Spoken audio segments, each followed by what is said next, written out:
Hey, we're back in the garage for a couple of minutes. So I had some great comments on this video and it made me think of some other things that we're going to add to. So this will be like part 2. But one of the main questions was, so I got the top, but how do I get the fort out of here? So what I did, and now I got to remember, which side comes off. I think this side. So what I did, I didn't go crazy. I just got a couple of screws. And I thought of something else I want to show you that I did too that kind of helps.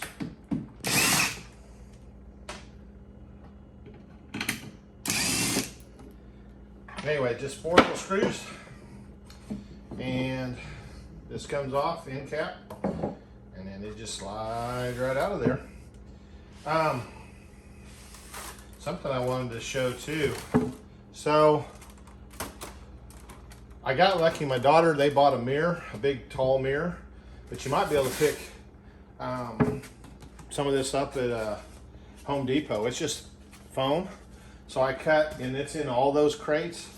So it's just kind of like a little shock absorber in there. So I was able to, and I still got a piece of it left for later, but so it got extra protection, and that's the way it is. So I just, like I said, I just make a little side door that just screws in. So now that's complete. That's how I do the crates. I've got another couple other things I thought of. So we'll move back upstairs and I'll show you them in just a few. So stay tuned. All right, we are back and I got another surprise to show you. So as far as packing and storing and transporting, another great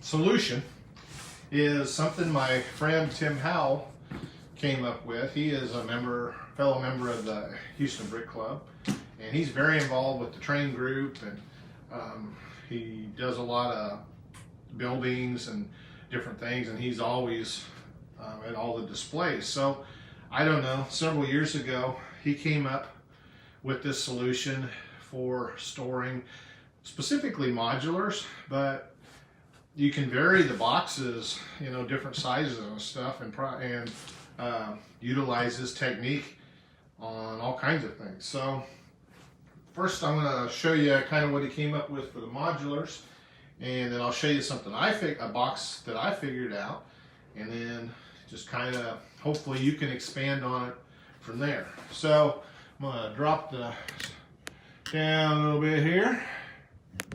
Okay. So he uses, sorry, my camera may be going a little funky. The UPS store had these 10 by 10 boxes, which, as you know, a base plate is 10 by 10. So this is the perfect size for the most part for a modular building. Let's see. I should have been a little better prepared for this, but we've got them here handy. Now the only thing you run into is sometimes they're a little taller than the 10 inches, but what he does, I think, and what I do, you can take the top level and then you could put spacers inside one of these boxes and put the tops all in one box, and then you have the base in there. But just for purposes, all this extra stuff on here. So what he did, you get packing tape and tape up one side, but on this side, the opposite side, what you do is you tape it shut as well, but then you razor knife and you cut it so that you can open it back up, but you still have the tape on here. And then what he does is he takes another piece of tape.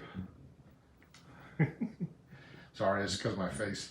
Takes another piece of tape and folds one end over so you have kind of like a little handle, and then just attaches it side, but you line it up with that, and so then it sticks to that, and you do it on each side. So it closes the box up, and it's really pretty sturdy, or I mean holds it closed pretty good.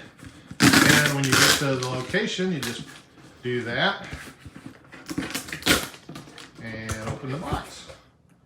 And then when these kind of get worn out, just peel it off and put a new one on. I mean, it's an ingenious idea, and everybody in the club and all over Texas is using the idea now because he's shown everybody and they just love it. And like I said, these 10 by 10s, now I found apparently UPS store, you can pay anywhere from a couple bucks to this size box to my UPS store wanted $5 a box. I didn't want to do that. So I found we've got half price boxes, or if you have any kind of box store, you could probably pick a 10 by 10 up. Now, I'm not so sure because of the issue with the top, if you could find a place that a 10 by 10 by 12, which when we were moving this summer, or last summer,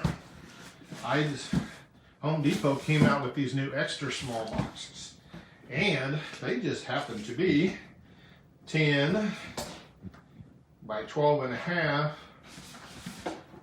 by 15. So they're not quite as square, but where this came in really handy was for the anything that's 1.5 base plates, like that was the Town Center. It came out a few years ago. I have it here somewhere, but I don't see it to pull it out to show you exactly. Oh, where is that hiding it? Huh. Anyway, so I found these. This is the extra small, but essentially was able to do the same thing. Same idea. Now I need to replace these. The sticky's kind of worn off, but and as you can see, I have some spacers, just cardboard or anything, because it is a little bigger, and so when you might have to adjust a little bit one side or the other, but for compactability and ease of packing, this worked really well for the 1.5 base plate. Anything you build modular. And I suppose if you really looked hard, there might even be some for 2 base plate buildings. But yeah, this was the deal. And like I said, everybody around here loves it. And very affordable. So if you don't want to mess with the crates, or you don't necessarily need that much protection, this box idea is great. And this is how I store. I've got a box for every modular and label them. That's the one thing. Make sure you put the top, mark it as far as so it stays upright. Otherwise, somebody grabs it and you may have an upside down building, and you don't want that. So that was something I thought of, and that's for Lenny, because he said in the comments he was possibly moving the next year or so, and I would say, for if you have a lot of modulars, this would be the best way to go, because these are perfect. Let's see. I just want to say, guys, thanks so much for all the comments and stuff, because that's what made me think about this, and realizing that I hadn't showed the extra part on the Fort box, how to take that apart. So you guys are always great comments, great feedback, so keep it up. And if there's something really special you want to see, or especially on sets, probably anything from 2010 to probably 2018, good chance I haven't. So if there's something you want to see, you've been thinking about buying or whatever, let me know, and if we need to do a little review of it or whatever, I'll see. The only things I don't have, I kind of got rid of Star Wars, and because I don't love Star Wars, but we had a lot of Star Wars sets already, so I got rid of a ton of that. So I don't have a lot of the newer Star Wars stuff. But Chima, I've got it all. Nexo Knights, I've got it all. A lot of city stuff up until a certain point. Of course, all the superhero stuff, Batman, specifically Batman. And I've even managed to procure some of the first initial Batman sets. So I've got a couple that I don't have, but they're just too darn expensive, and I might piece them together someday. But all the rest, got them. And the Super Marvel stuff, some of the Spider-Man sets, there's just so many of them, didn't get a lot of that, or don't have all of those. So, but anyway, I want to keep this one short. Like I said, this is just kind of an addendum to the previous video, and wanted to make it as complete as possible and give you as many options as I could. So if I think of more things, we'll add them in somewhere else. So with that, thanks again. You get 2 videos in 1 week. Wahoo! I really want to try and get to that. I mean, I got a lot of, like I said, I've got a lot of stuff planned, and I just gotta make the effort and get the videos made and make some contacts to some people I want to help with it, or have help me with it stuff. So be on the lookout, and we'll keep hopefully creating great content that you really enjoy. And please share. I need to get the subscribe. I am begging this time. I need to get the subscribers up. There's something I'm trying to do that I have to have. I'm not necessarily monetization, but I think just for exposure and stuff, I have to have the membership up or something. So just, if you think somebody might like it, share it. And I appreciate it greatly. So y'all have a great day, and we'll see you next week. Bye.